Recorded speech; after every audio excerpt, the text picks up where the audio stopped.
কোরআন দিয়ে আমরা কিভাবে আমাদের পরিবার, আত্মীয় স্বজন এবং সমাজকে পরিবর্তন করতে পারি, কোরআন থেকে কিভাবে আমরা সমাধান খুঁজে পেতে পারি? ইন্নাল হামদুলিল্লাহ ওয়া সলাতু ওয়া সালামু আলা রাসূলিল্লাহ। অত্যন্ত যুবক উপযোগী এবং সময় উপযোগী এবং একটি ব্যতিক্রম জীবনের সমাধান আল কোরআন, একটা ব্যতিক্রম এই বিষয় নির্ধারণ করার জন্যে আমরা আপনাকে ধন্যবাদ জানাই। এবং এটা অত্যন্ত গুরুত্বপূর্ণ বিষয়, জীবনের সমাধান আল কোরআন। মানে ইসলাম একটি পূর্ণাঙ্গ জীবন ব্যবস্থা। একজন মানুষের ব্যক্তিগত জীবন, পারিবারিক জীবন, সামাজিক জীবন, রাজনৈতিক জীবন, আন্তর্জাতিক জীবন, মানুষের শিক্ষা দীক্ষা, ব্যবসা বাণিজ্য, নীতি নৈতিকতা সহ যত কিছুর দরকার সব কিছু রব্বুল আলামিন এই কোরআনুল কারিমে সন্নিবেশিত করেছেন। আপনি যে আয়াতটি একটু আগে বলছিলেন, আল্লাহ বলছেন ওয়ানাজ্জালনা আলাইকাল কিতাবা তিবিয়ানান লিকুল্লি শাইইন ওয়া হুদান ওয়া রাহমা ওয়া বুশরা লিল মুসলিমিন। সুবহানাল্লাহ।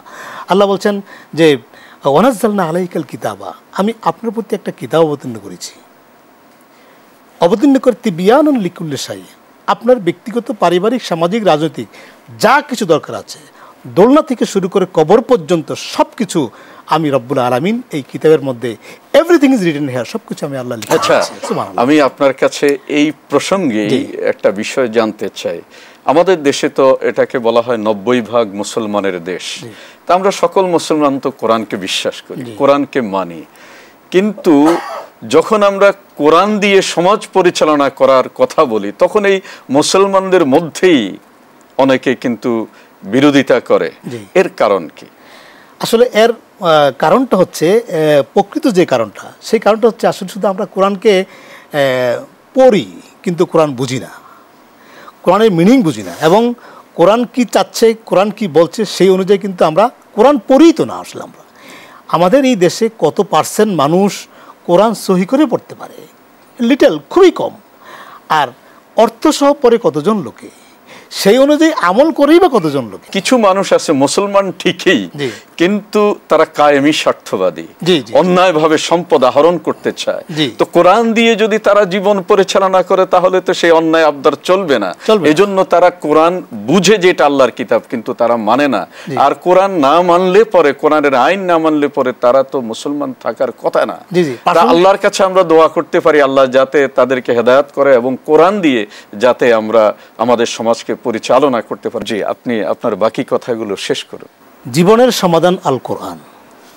কোরআন কিভাবে জীবনের সব সমস্যার সমাধান করে দিবে এই বিষয়ে আমরা একটি হাদিস দেখতে পাই।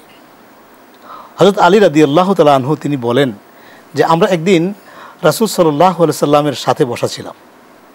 তো তিনি আমাদেরকে নসিহত করছিলেন। এক পর্যায়ে তিনি বললেন, সাতাকুনা ফিতনা, তোমরা অচিরেই ফিতনার মধ্যে জড়িয়ে পড়বে, ফিতনা তোমাদেরকে গ্রাস করবে। হযরত আলী রাদিয়াল্লাহু তাআলা আনহু বলেন, আমি দাঁড়িয়ে বললাম, ফামাল মাখরাজা মিনহা ইয়া রাসূলুল্লাহ, এই ফিতনা থেকে মুক্তি পাওয়ার, পরিত্রাণ পাওয়ার কোনো উপায় আছে কি ইয়া রাসূলুল্লাহ?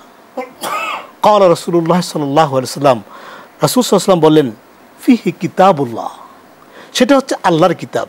ফিহি নাবাআম মিন ক্বাবলিকুম, এই কিতাবে তোমাদের পূর্ববর্তী লোকদের কথা আছে। অখবরুম মা বাদিকুম, এবং তোমাদের পরবর্তী লোকদের, পরবর্তী জেনারেশন কিয়ামত পর্যন্ত তাদের কথাও আছে। ওয়া হুকমু মা বাইনাকুম, তোমাদের পূর্ববর্তী, তোমাদের পরবর্তী এবং তোমাদের মধ্যবর্তী উম্মতের মধ্যে যত কিছুর সমস্যা হবে সব কিছুর ফয়সালা এবং সমাধান রব্বুল আলামিন এই কিতাবের মধ্যে দিয়েছে। জি মুহতারাম, তাহলে আপনার আলোচনা থেকে এটা আমরা বুঝতে পারলাম জীবনের সকল ক্ষেত্রে যেখানেই সমস্যা সেখানেই যদি আল কোরআনকে আমরা আহ্বান জানাই, আল কোরআন আমাদেরকে সুন্দরভাবে সমাধান করে দিয়ে দেবে। যেহেতু কোরআন আল্লাহর পক্ষ থেকে ওয়াহী, এতে কোনো ভুল নেই, সন্দেহ নেই। ধন্যবাদ আপনাকে।